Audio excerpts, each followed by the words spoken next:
Pascal Palu, vous êtes le propriétaire du 110 près de la cathédrale. Il y a un nouvel aménagement routier au niveau de la cathédrale.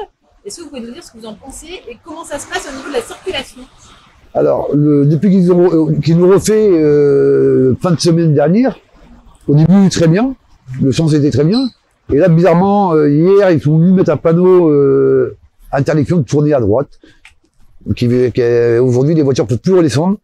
C'est-à-dire que quand on descend de la rue de Beaulieu, on ne peut plus tourner à droite après? Non, c'est fini. Ça revient à être comme avant. Tous les jours, c'est un afflux de voitures et ça bouchonne à chaque fois. Ça n'a pas changé grand-chose. Pas changé grand-chose, malheureusement. Ça bouchonne quand?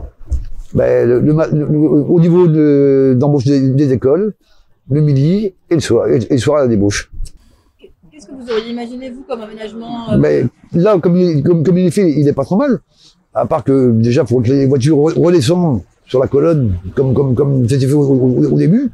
Et après, ce parvis qui est devant la cathédrale, qui est immense, qui pour moi, les gens, quand ils prennent des photos de la cathédrale, ils se mettent pas à 5 mètres de la cathédrale, ils se mettent à 20 mètres. Et le parvis, pour moi, il est très mal conçu. Après, c'est la vie des élus, pas le bien, malheureusement. Mais je trouve ça un peu ridicule. Ben, il y a aussi le problème de stationnement. Aujourd'hui, il n'y a plus aucun stationnement. Alors, les gens, nous, on a un tabac, les gens sont obligés de faire 100 mètres pour venir chercher leur cigarette.